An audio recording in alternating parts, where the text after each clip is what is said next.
Baik, Assalamualaikum warahmatullahi wabarakatuh. Perkenalkan, nama saya Puput Puspita Purwasari, NIM 18032110091. Saya dari mahasiswi agribisnis yang mengambil mata kuliah Ekonomi Produksi Pertanian. Di sini saya akan mempresentasikan mengenai analisis frontier stochastic.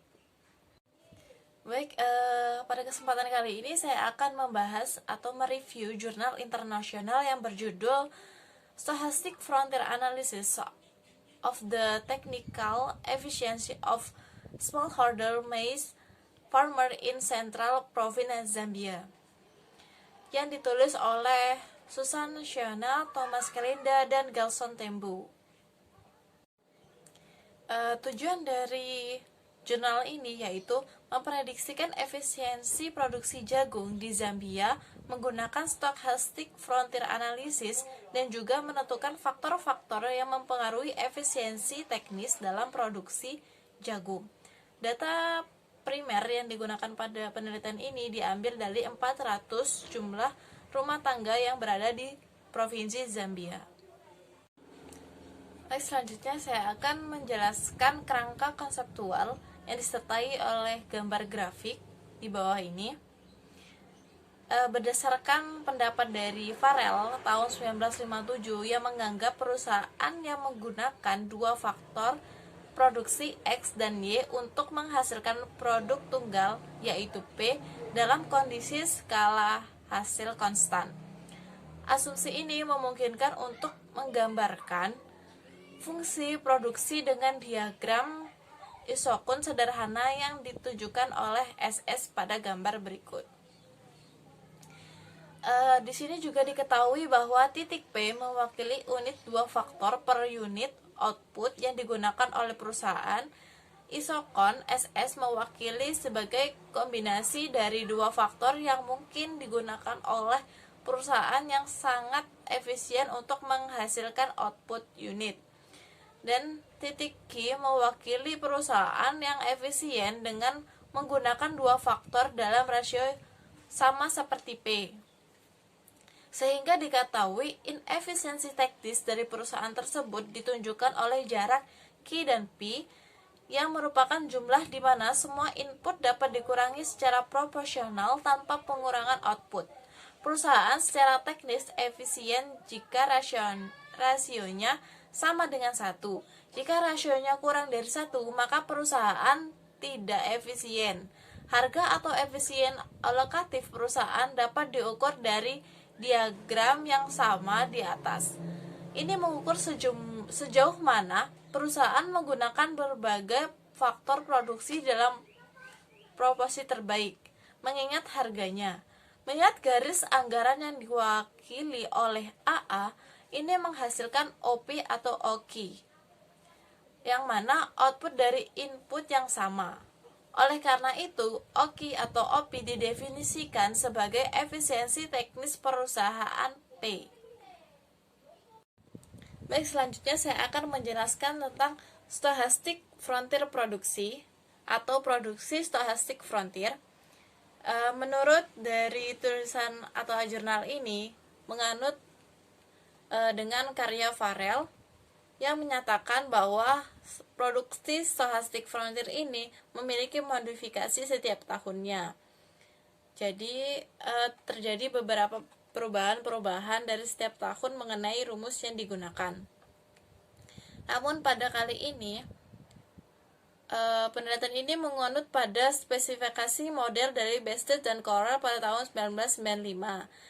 Seperti pada gambar persamaan 1, di mana Y1 atau YI adalah keluaran skala dari pertanian ke I.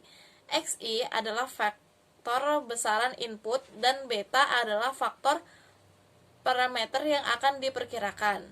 IXP adalah fungsi eksponensial. FI adalah istilah gangguan yang dianggap independen dan terdistribusi secara simetris dan menangkap efek guncangan acak di luar kendali petani. UI adalah variabel acak non-negatif yang terkait dengan inefisiensi teknis dalam produksi dan diasumsikan secara independen sebagai pemotong. Selanjutnya, mengikuti dari caranya Best dan Corel, UI dapat dipresentasikan sebagai berikut. Di mana ZI adalah APX1 faktor variabel yang dapat mempengaruhi efisiensi perusahaan ke I. Dan di sini diketahui WI adalah variabel acak yang ditentukan oleh pemotong distribusi normal dengan min 0 dan varies AU. Efisiensi teknis didefinisikan sebagai rasio output yang diamati Y dengan output perbatasan yang sesuai, yaitu Y aksen, tergantung pada tingkat input yang digunakan oleh perusahaan. Dalam konteks fungsi produksi perbatasan stochastik persamaan 1, efisiensi teknis diberikan oleh sebagai berikut. Selanjutnya saya akan membahas tentang metodologi pada jurnal ini, yang dimana data ini digunakan data primer. Pendataan ini diperoleh dari survei terhadap petani jagung. Proses pengambilan sampel digunakan 2 tahap, yaitu cost standard unmation area atau SEA dan probabilitas profesional terhadap ukuran atau PPS. Pengumpulan data dilakukan dengan menggunakan kuesioner terstruktur, dan analisis yang digunakan pada kali ini yaitu software Frontier. Di sini ada definisi dari variabel dan unit pengukuran unit model empiris, seperti pada tabel berikut. Selanjutnya yaitu hasil dan pembahasan. Estimasi kemungkinan maksimum atau MLE dari parameter fungsi produksi stochastik Frontier dan model inefisiensi secara bersamaan diperoleh dengan menggunakan Frontier di Stata.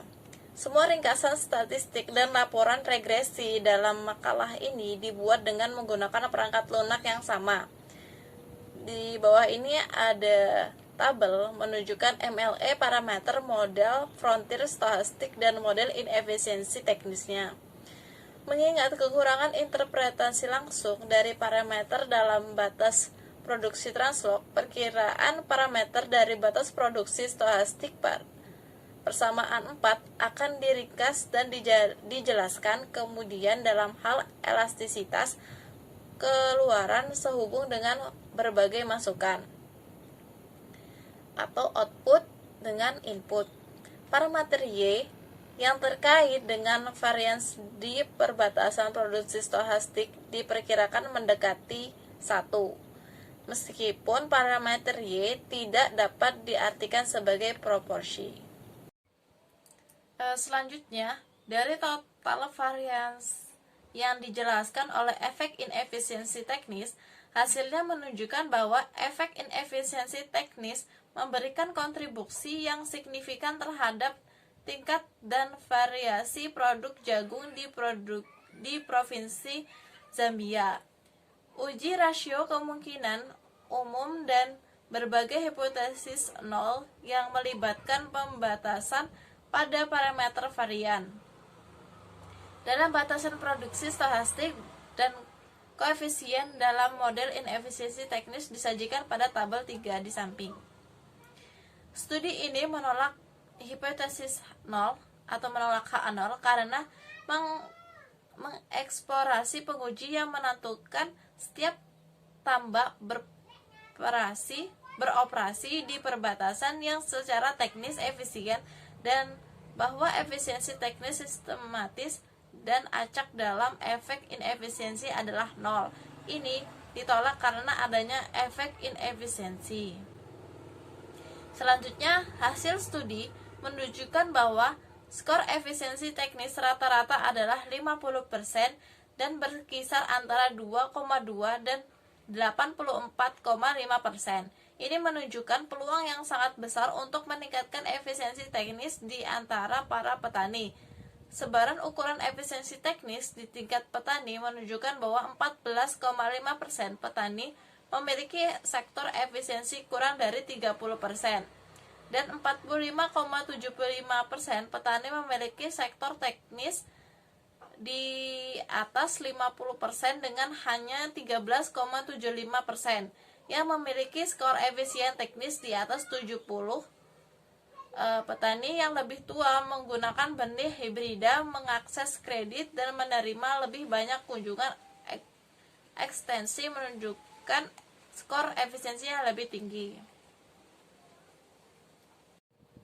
Selanjutnya saya akan menjelaskan tentang faktor yang mempengaruhi efisiensi teknis, di mana tanda negatif pada suatu parameter berarti variabel tersebut mengurangi efisiensi teknis, sedangkan tanda positif meningkatkan efisiensi teknis.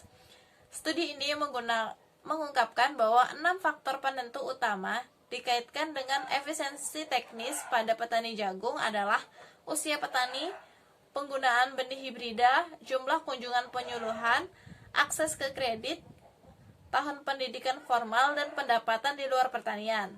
Sehingga dapat disimpulkan variabel penting lainnya dalam efisiensi produksi jagung ini adalah akses ke layanan penyuluhan, kredit, dan keterlibatan rumah tangga dalam kegiatan non-pertanian. Sehingga terdapat masalah kebijakan muncul dari hasil studi ini. Yang pertama, meningkat pengaruh positif benih hibrida bersertifikat terhadap efisiensi. Penting untuk terus mempromosikan penggunaan benih hibrida di kalangan petani jagung. Yang kedua, mengingat pengaruh positif dari akses ke keuangan dalam layanan penyuluhan terhadap efisiensi teknis. Oleh karena itu sangat penting bahwa strategi pembangunan pertanian berfokus pada penciptaan lingkungan yang memfasilitasi aksesibilitas petani ke penyediaan penyuluhan yang lebih baik dan peningkatan akses ke keuangan pedesaan. Baik, cukup sekian presentasi saya mengenai produksi Stochastic Frontier yang saya review dari jurnal internasional mengenai produksi jagung. Kurang lebihnya saya mohon maaf. Wassalamualaikum warahmatullahi wabarakatuh. Selamat menjalankan ibadah puasa.